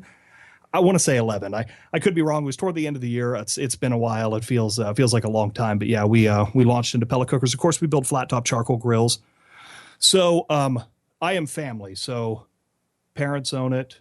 I'm the pit master, one half of the YS competition cook team, and so we travel around. We don't get to cook as much as we want, but then also we own All Things Barbecue in Wichita, Kansas. So we also own a retailer that sells barbecue supplies. We're the largest Yoder retailer, yada yada yada, and so that's the short version right there. Now you said you have, is it a take on Oklahoma Joe, or you are making the Oklahoma Joe pits, and is it like a no? a So naming? yeah, so what we did, all right. So Joe Phillips, who is our designer, he worked for Oklahoma Joe's for years, designed pits for them, and actually built several jigs. There was for anybody who knows the history of that brand and being bought out by Brinkman and then having the name sent over, they import Chinese pits. You can find Oklahoma Joe's in a Academy Sports or Lowe's or whatever you have around you. And they're not the same thing, right? It's an offset pit that is, it's a char griller or whatever. Joe had taken some of those designs and ideas and kind of sat on them. He came and worked with us from the other side in the horizontal directional drilling. And he had really tweaked, made some changes to the pit, changed the size diameter of fireboxes, changed airflow, designed new heat management plates. We designed a new heat management system in-house, which you'll find in our Kingman competition pits like the Cimarron. And so we took what is kind of a traditional offset, Joe's being, I would say, the largest manufacturer of traditional offsets there ever was. When that company was at its full bore in the 90s, they were manufacturing pits at an outrageous rate. And you still, if you compete, you run into them all the time on the circuit. And so there are essentially two companies that came out of that. Horizon came out much earlier. Yep. We started building pits in 2007. Started building pits earlier. We started making them commercially available in 2007. All right, so as we kind of look at, and I have some screenshots here of the few pits. This is the Cheyenne. You have Wichita. You have Loaded Wichita, Kingman, Durango, two different types of Durangos, and a Stockton. I guess look at this thing. So I'm looking at the Stockton right now. You're probably seeing that too, by the way. Yep. This seems like it would be a huge, I say pain in the ass, but it would seem like it would be a huge task to make and make it operate the way it should and work properly. There is a ridiculous amount of engineering that goes into building a pit. Look how many shelves are in that thing, for crying out loud. Yeah, Holy moly. If you're running a restaurant, man, that's your dream. And of course, we build a dual door version of that. We build a ton of custom pits. I mean, you look at any of our stock pits and go, hey, I need this. And we're one of those guys that we jump at the chance to manufacture something different, something custom for somebody. But yeah, they're understanding the airflow, being able to model that. We have engineers and modeling software, and we really take a long time on the R&D side to make sure that everything's going to perform properly. But then the scrapyard, man, we build and build and build when we R&D and we go, no, that doesn't perform to what we want. And so we will start over once we collect enough data. We've got a computer system and 8 or 10 scientific probes running through it. And we want to know exactly what the airflow is. How's this thing working? What can we do better? And we tune that pit from the start so that it operates as absolutely as well as it can out of the box, as it were, in this case, off of the pallet. So Josh Carey joining me here on the show talking about Yoder Smokers, the website yodersmokers.com if you want to check it out. If you're not on the video side here, I'm trying to show as many as I can here while we're talking. Josh, let me ask you about this. It's easy, as you had mentioned a couple minutes ago, what you see now under Oklahoma is kind of like a POS that you can get anywhere else. You referred to Char Griller, which I think is one of the biggest POSs out there on the market today. But If you look at on your website, I mean, these things, for instance, this Kingman, you're approaching $3,000. The Cheyenne, which I'm guessing is more of an entry level, is still $900. And to me, when I talk to people about offsets, and I was on a local radio show a couple weeks ago, and I said, if you're one of those guys that's just getting into barbecue and you make that terrible decision to go into a Home Depot or a Lowe's or wherever the hell you're going to go and spend $250 for something that looks really cool and operates horrifically inefficient, and by the time you fire it up and you realize there's no fire management that's actually going to take place except horrific food being produced, and now you might be turned off to barbecue. It's a horrific experience. It's going to be a great-looking flower holder at best, or a boat anchor, or it's going to end up on your tree lawn, and the guys overnight are going to take it and melt it down for scrap. You need to be paying $900 or $1,500 or something along the lines to make sure that the quality is still there, the fit and finish is going to be there, but most importantly, that the performance is going to be there so you can enjoy everything, right? There's no doubt. It's one of the things we operating a retail store as well. We have a staff chef who cooks every single day at our store in Wichita. Cooks on many a Yoder. The first Yoder ever built is a loaded Wichita. And of course, serial number 1 sits on our patio, and we still fire it up from time to time. And, we cook and cook and cook. And that's one of the things when people come to us, we want to make sure that they're going to get something that's going to cook what they want, going to cook well, and they're not going to have to go online and go find mods for their new, their new grill. That's one of the, you see the Char Griller mods or the Oklahoma Joe's or whatever the brand slapped on it is. It really doesn't matter. And you've got guys putting ducting down to the grate to make it more level, and they're trying to put fire brick in the bottom. And, by the time you've spent the time and energy and effort and the money, you spend another couple $100, and I don't know what anybody else's time's worth, but my time is worth more than trying to mod something to make it cook well. I want to be cooking. I want something that's going to last, going to cook well, and going to cook for a long time. All of the stick burners, all of the offsets have lifetime burnout warranties. The reason they have a lifetime burnout warranty is because you're not going to burn them out. If you do, that's impressive. And we'll replace it. So that it's not going anywhere. It's something you're going to pass down. It's a heritage, right? It's the classics never go out of style. You're going to hand that thing down to your kid, or you're going to sell it for really great return. I mean, they hold their value incredibly well. You're going to sell it to upgrade to something bigger or different. You may get bored, but it will never stop working for you. And that's the big thing is we create a product that's going to last forever. And that's And from the get-go, we have a lot of guys say, what was your first smoker? And I always tell people, you'd be surprised how many people's first pit was a couple grand. Yeah. Because they took the time, they saved up, they did their research, they found what they wanted, they spent the money, and they enjoy cooking more than just about anybody else. Josh, when you look at building the pit, and I mentioned I had Ben Lang on a couple weeks ago as we started the kind of foray into getting pit builders on here each and every week to go over their products. He has a different design than you guys have, or a lot of guys have, where you have the firebox on one side, you have the smokestack on the other. His are both on the same side. It's kind of been nicknamed reverse flow, this or that and the other thing. Why do you do yours, I guess, the more traditional way? And are there features, benefits, differences, or anything like that as far as where the stack is in relation to a Lang or a Yoder's or a Close, or, the list goes on of great manufacturers? Absolutely. We would say, sorry, I'm texting my wife here too. All my messenger's up because she's calling me. I'm saying, hey, I'm on the radio. Leave me alone. Because I'm at my office. If you could tell, this is not my home, right? We went with a very traditional design for a reason. One, I said it earlier. It's a catchphrase I like. I say the classics never go out of style. Yep. If you're ever around our office, you also hear data beats opinion a lot. We went with a design that we knew, and we're airflow people. We want the least volatile airflow possible. We want to go from one side to the other without making a hard 180 turn. It's doable. You can build a pit like that. I know a lot of guys who cook on Langs and do very, very well, both in the backyard and the competition circuit, and there's certainly nothing wrong with it. But we took the time to tune the pit right to left to where you're about dead even. The smaller the pit, the more volatile it's going to be, right? So the 16-inch Cheyenne, the better pit master is going to want to run that because the smaller tube is going to be more volatile. But as you get up to a 20 and a 24-inch, it really starts to sing at 24 and 26 inches.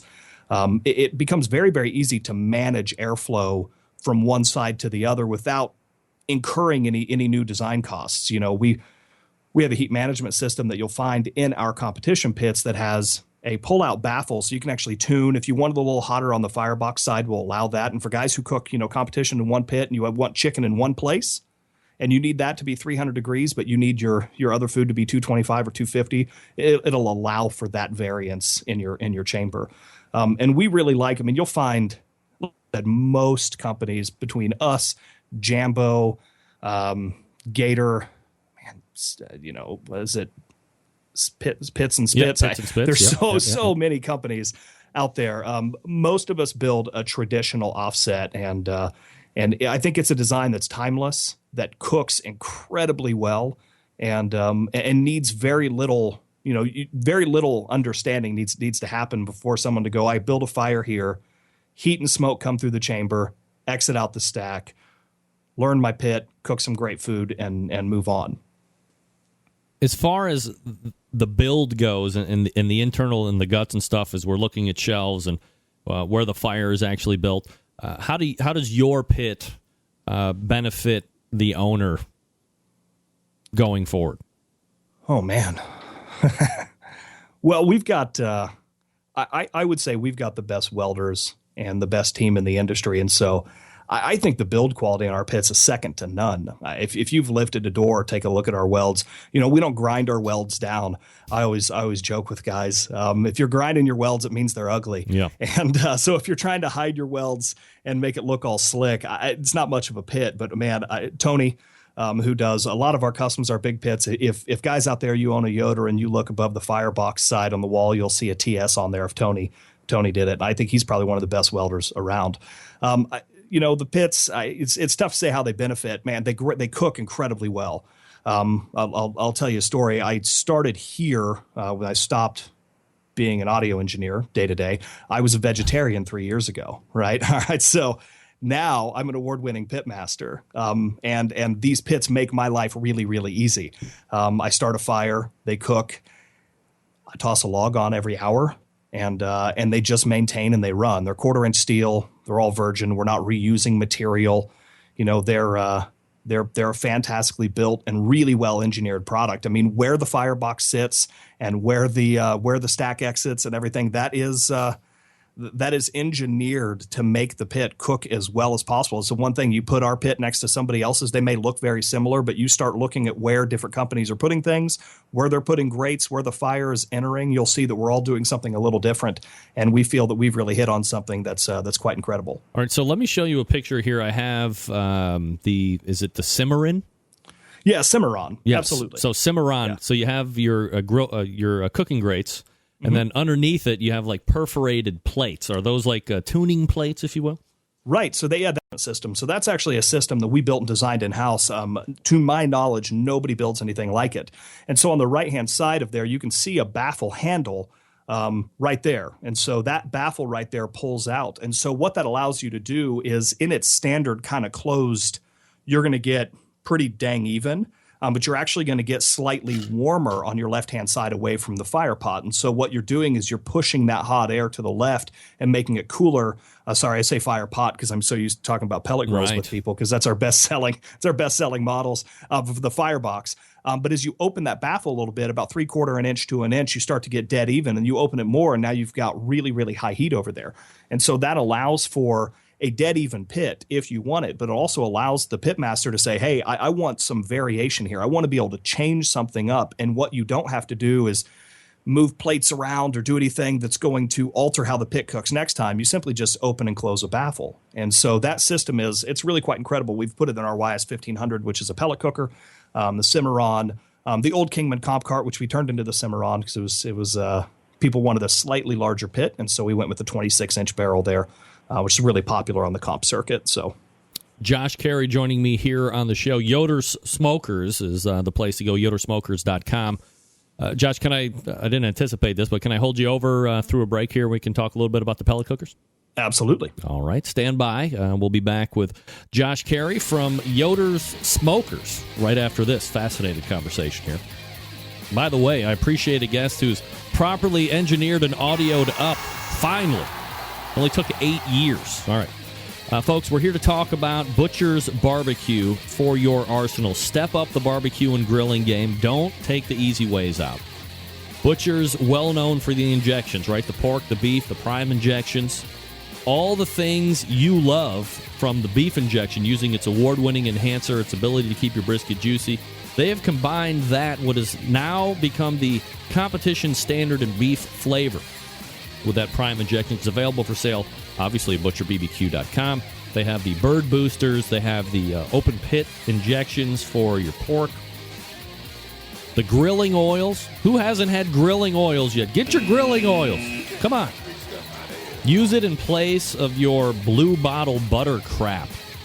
The stuff is shelf stable. It doesn't have to go into the refrigerator. It can travel with you. That's why I keep it out on my cooking surfaces, whether I'm inside or outside, using one of my many cookers. If you're looking for the go-to rubs and sauces, no problem. You can get them all here as well. You get the steak and brisket rub. You get the honey rub. You can get the sweet barbecue sauce. I don't think it's any secret. When it comes to barbecue sauces, if it's not my homemade barbecue sauce, I'm as picky as it gets. Lots get the thumb down from me because of how my palate is. However, the sweet barbecue sauce from Butcher's Barbecue is a winner in my book. Hits all the right notes. Doesn't have the liquid smoke. No. He took time, made the effort to make a quality barbecue sauce. It's going to go fast. I grab a box of 6 if I were you. Don't worry about breaking the bank when it comes to shipping either. Items totaling up to $55 ship for $8.50. Between $55 and $200 ship for $9.75. Or the easiest way, what I always recommend, buy over $200 worth of stuff. Everything will ship for free. That's right. Easy to do. Get all the products from Butcher Barbecue. You're going to be happy that you did. You'll thank me later. You'll thank me for saving you on shipping as well. Head on over to butcherbbq.com and stock up now. That's butcherbbq.com. Always trust your butcher. We'll be back with Josh Carey in about 5 seconds. You're listening and watching the Barbecue Central Show. We'll be back with more. Hang on.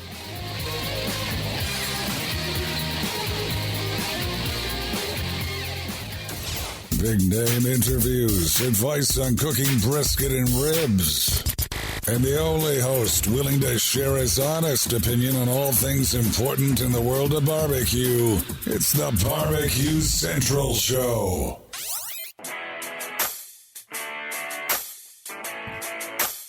All right, welcome back. 216-220-0966. Greg at thebbqcentralshow.com, your email address. If you'd like to ask us some questions, I'm here chatting a little barbecue and pit stuff with Josh Carey, Yoder's Smokers, yodersmokers.com. If you want to ask us some questions or call in or whatever you'd like, more than happy to get some live here on the air. All right, Josh, so we've been talking about the offset stuff. And you'd mentioned something, maybe kind of in passing, but I picked up on. You said we're talking about a lot of offset stuff, but the best sellers are the pellet cookers. Which leads me to ask you this very speculatory question.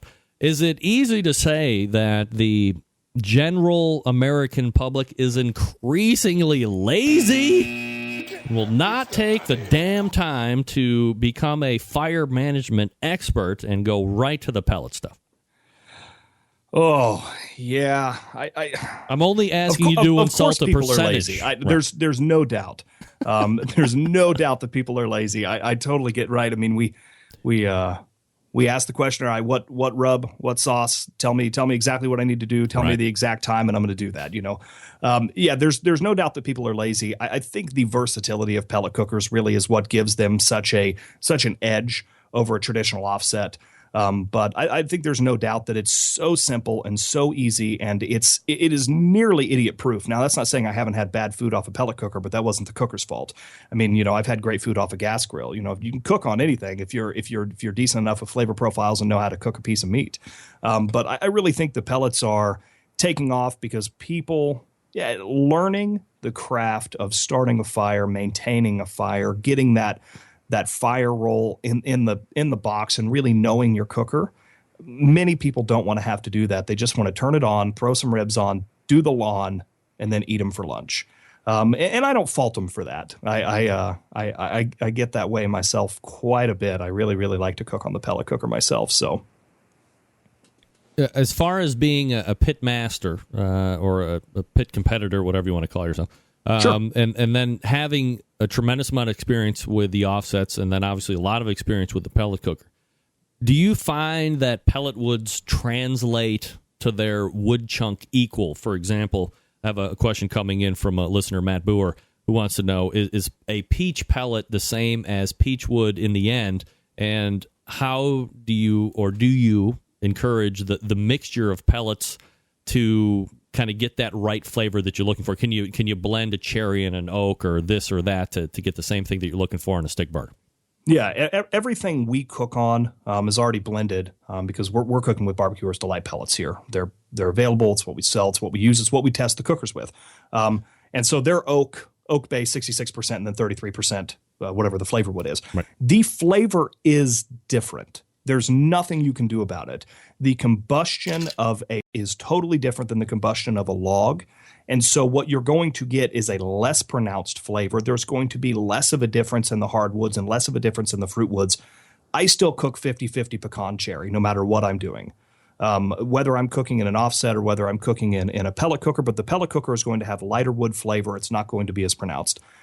So no, it really is not the same. you're going to want to adjust what woods you're cooking with, how you're cooking, what you're mixing for your personal taste. If a guy really wants heavier flavor, then I always suggest go with something like a black walnut or a mesquite pellet, because it's going to put far more smoke flavor on your meat. And it may taste more like what a pecan or hickory log is going to do in an offset. And so you really do have to take a little time to play with the blends, play with different flavors to see what's going to work for you. One of the other things that I hear about with pellet grills in general is that the smoke ring is not nearly as pronounced as you're going to get with a traditional offset stick burner. Is that something that you can confirm or deny? I don't find that to be true. The smoke ring is sort of a mythological creature, right? But it's the water and then the nitrites, and so you've got a chemical reaction happening for a smoke ring, and it may not. That there could be a smoke ring in the absence of smoke flavor. And so we get really pretty nice deep smoke rings in our food, but we're cooking the same every time. We're putting cold meat on, cold meat, and so that is actually it's not a key. It's not a silver bullet for a great smoke ring, but it does help in every little thing you can do. More moist surface, the cooler meat, that's going to help with the smoke ring, even in a pellet grill. What they don't have is as pronounced a smoke flavor.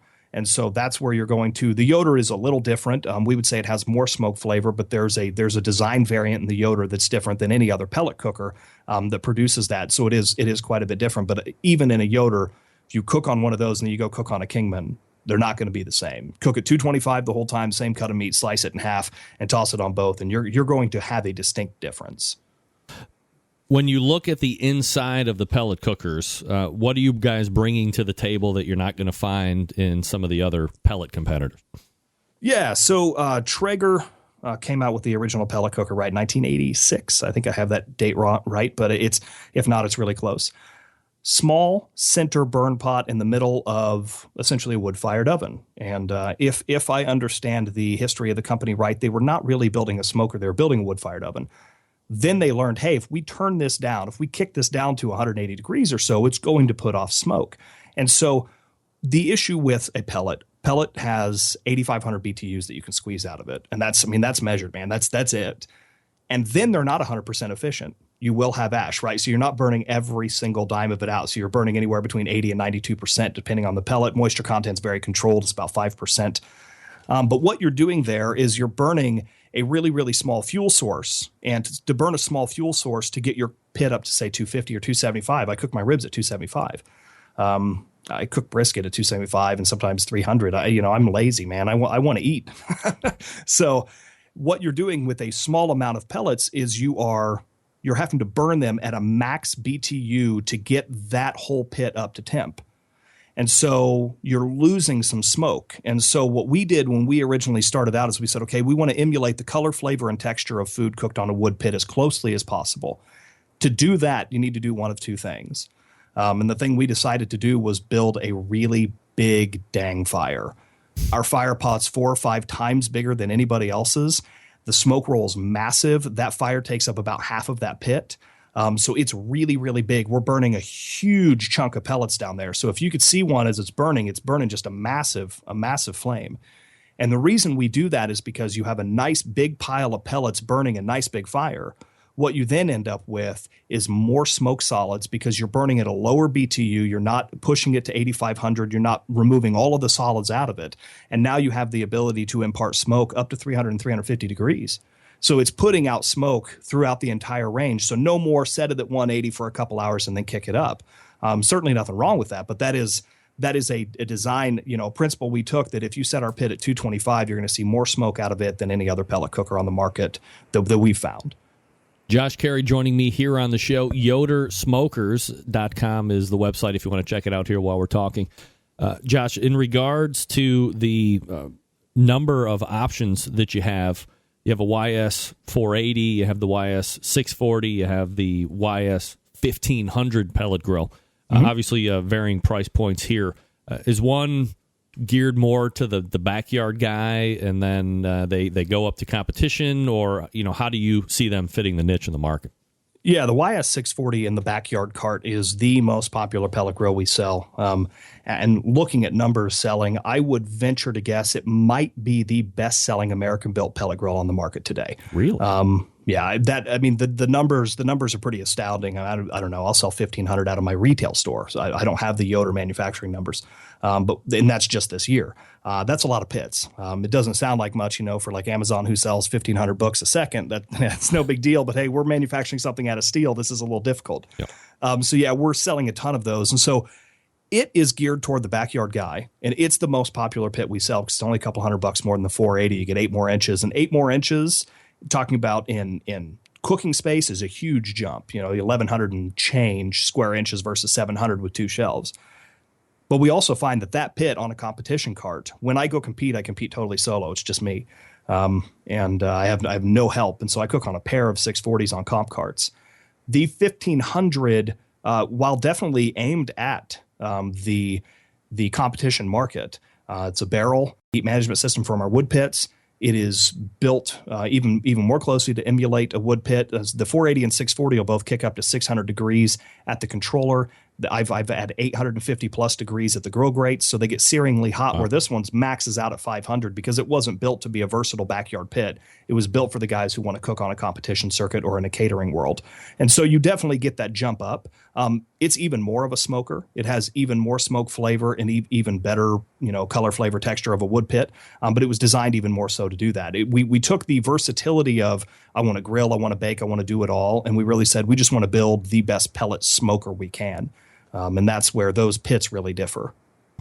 Have you heard that a lot of guys on the competition scene, when they buy the Yoder pellet grill, will almost exclusively designate this for their chicken cooker? So we have a lot of guys who cook on the 480 as a chicken cooker. Quite a few guys are doing that. It tends to be very, very popular, but we see teams adopt them, and then they'll buy a second one, and they're totally moving over to it. I know that. Shout out to Purple Voodoo. The guys down in Oklahoma, they're going to be cooking on a pair of 640s, it looks like, next season. And so they're going from having a stick burner from another company and a 640 as a secondary cooker for ribs and chicken to just 640s.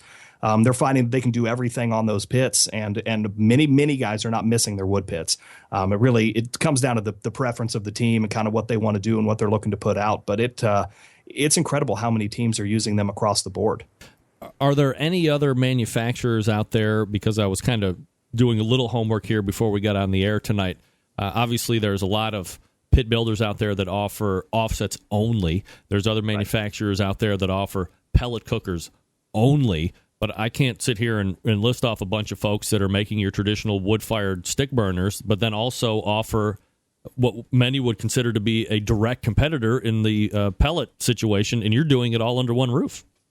Yeah, as far as I know, we're the only manufacturer who's doing it like we are, from scratch. I can say the ABS, I believe they took their little barbecue, and I believe there is an option to drop a pellet hopper on the side. But they took an aftermarket pellet hopper and slid it in there. And so that was sort of an option for people who wanted them. And I just saw that at the Royal last year. And so that's the first time I'd seen a company that built either a charcoal or a wood pit also offer a pellet. Certainly none of the pellet companies are going the other way. That's a whole retooling and manufacturing that most of them don't do. We weld big steel, so we don't break metal. So we're not a sheet metal shop. So that is actually another thing that really sets us apart from other pellet manufacturers. Most of them started in sheet metal. And so we really have a different angle. And so being able to build a wood pit isn't even something that, unless they retooled and bought a new building, isn't something they'd be able to do. But yeah, it's one of the things we really pride ourselves on. We really feel like we wanted to offer the best across the board. No matter what you want, we can do it for you. And the amount of custom trailers we build that have a wood pit on one side and a pellet on the other is astounding. So that's something else that we've really gotten into. And not only that, we build charcoal grills. So there's really nothing we're not touching. We built several. Don't tell anybody, but we built several custom gas cookers for people. Really? So that's So we have several banks who wanted a hot dog and burger burner for when they do big community events. So we have gas pits out there as well. So, Josh, when it comes to the selling side of it, is it only online? You mentioned that there was a retail portion of it, but do you have like dealers across the country that you're shipping to? Is it only custom, and what you see on the website are things that you can get, but they're not necessarily in stock and like ready to ship out? How does that whole situation work out? Right. No, we have retailers all over the U.S., from Portland, Oregon, to down in California, all through Texas. drop through the South, Memphis, Nashville, et cetera. So I believe we just set somebody up in Atlanta. We've got Qtopia up in Minnesota. So we're really covered all through the U.S. There is a place, there's a gentleman out in Delaware who sells them. So he's kind of has that whole area taken care of. So there's no doubt we have quite a few dealers. We have a big distributor in Canada that sells them through their network, and we have a massive distributor, Grill Pro, in Australia, New Zealand. Wow. So we're shipping multiple containers a month out to Australia as well of both pellet and stick burners. We've got a company in Prague, Czech Republic, that is also a big Yoder importer. So we're sending pits all over the world, either through distributor networks or to our retailers here in the States. So yeah, we've got a really big network, and most of those guys are bringing in things that sell. Low to Wichita's, Cheyennes, maybe some flat top grills, some 640, stuff like that. But we're really heavy on dealer protection. So if you live in the dealer area and you call us, we're going to ask you to call them. But yeah, if you need anything custom, you'll work with them. We'll get the quotes and we'll get something built out for you. Josh, how many dealers in Cleveland, Ohio? 0 dealers in the state of Ohio. Holy shit, it's the barbecue capital of the North Coast, Josh. Well, I will tell you that the great Chef Michael Simon is cooking on a custom Kingman. Debatable. That guy will not show up on this show to save his life. Like, he's too big for me. We're barbecue guys in Cleveland, for Christ's sake. Well, that's too bad. He has a beautiful custom Kingman with a stainless shelf and a insulated square firebox. Yeah, it was in People magazine. Of course, he's stood right in front of the logo, but that's all right. We know whose pit it is. Yeah. We've got some pits up there. We got a lot of pits we're selling into Ohio, but I don't have a dealer up there yet. So, hey, if you sell cookers in Ohio and you've got a really nice retail store, we don't drop ship, but if you are looking to add to it, give us a call. All right. We'd love to set somebody up there. Absolutely. I'm sure I can help out with that, Josh. Don't worry about it. I'll get you hooked up tomorrow. All right. Josh Carey with Yoder's Smokers. Again, you can visit yodersmokers.com. You can find dealers through your website, I imagine. Yes, yeah, we have a dealer locator on there. So, all right, go there if you want to start checking them out here after this interview.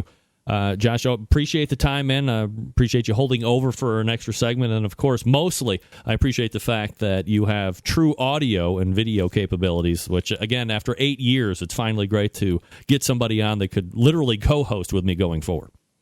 Perfect. Well, I'd jump on anytime. So, thanks for having us. You got it. Appreciate it. There he is, Josh Carey from Yoder's Smokers, yodersmokers.com, the website.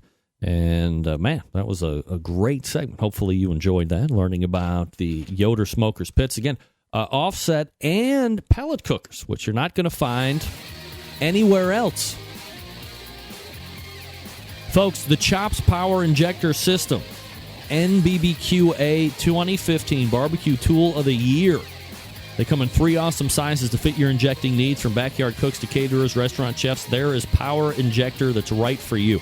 Each of their patent-pending Chops Power Injector systems features not 1, not 2, but 4 needles evenly spaced, the perfect distance for even injecting. It also comes with 3 plug screws, so you can use fewer needles or change your spacing to get around those bones. It's versatility, folks. Let's break it down a little to help you find out about each one. The number one seller, the half-gallon Chops Power Injector System, is designed for competition or to pump you and the backyard warrior up. They are so easy to use. Clean it, fill it, pump it, and away you go. If you just have one brisket or a poke shoulder, you don't need to fill it up all the way. Just put in what you need. It will use it all. It comes with 14-gauge needles, 2 replacement plastic needle adapters, 3 plug screws, and a needle protector. $100 plus shipping anywhere. Then you have the Chops Power Injector System, which is designed for catering and bigger jobs. It will hold double the amount of injection for the half-gallon system. Some use it in competitions, like when you use Cook MBN, or maybe you're cooking 10 shoulders, and you need to get that perfect one. It comes with 14-gauge needle, 2 replacement plastic needles, 3 plug screws, and a needle protector, $120 plus shipping. Then the newest one, the Chops Full Power Injector System. It's electric and is a commercial and competition Big Daddy. This is not a holding tank, but a 3.5-foot pickup tube that you can put in any size container, from a few ounces to a 55-gallon drum. It was designed for Chef Rob at the best barbecue restaurant in Kansas City. He has said time and time again that with the Chops Full Power Injector System, his briskets are back and better than ever. It comes with metal needle adapters, 14-gauge needles, 12-gauge needles, 11.5-gauge needles, 3 plug screws, and a needle protector, $325 plus shipping anywhere. A number of top pitmasters in the world use Chops Power Injector Systems every day to make their barbecue the best that it can be. The thing is this, folks. We live in a foodie world that now requires flavor in every freaking bite. This is how you do it, and this is how you do it fast. It's not just for meat either. Hey, memo to alcoholics. How about infusing watermelon with alcohol with the Chops Power Injector System? Yes. Sign me up. Get me shit-faced right now with the Chops Power Injector System by injecting grain alcohol into my watermelon. Every injector hand-assembled right here in Kansas City, Missouri. Well, right there. This is Cleveland. Go to barbecuekansascity.com. That's barbecuekansascity.com to get your Chops Power Injector System right today. Chops Power Injector Systems give you barbecue some power. All right, we'll wrap it up right after this. Stick around.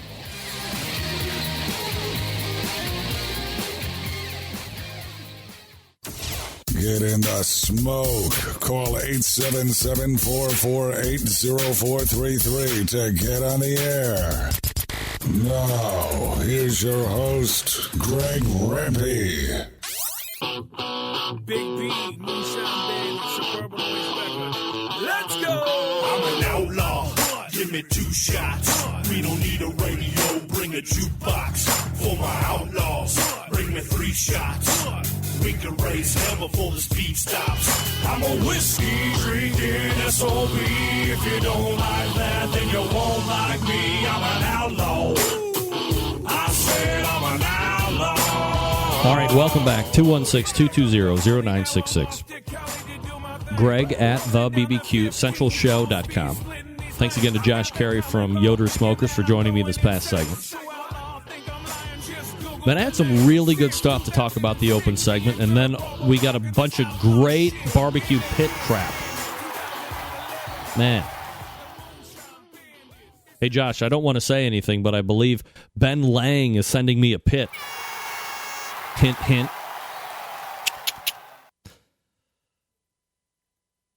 Do I have I don't have time to get into it. I'll save it for next week. All right, let's go ahead and wrap it up here right now. All the way back in the first hour, the third Tuesday of the month guest, multiple-time author, newest inductee into the 2015 Barbecue Hall of Fame. Not me, but none other than the icon Steven Raichlen joined us. Tyler Botts shined. Weak. We'll have to figure out how to get him back in. And we talked with Josh Carey for the last 2 segments here in the second hour. We got a great show lined up for next week. Hope you're joining me next Tuesday. September 11th, 2001. I will never forget. And until next Tuesday at 9 p.m. Eastern Standard Time, this is your program host and proud U.S. American, Greg Rempe. Good night now.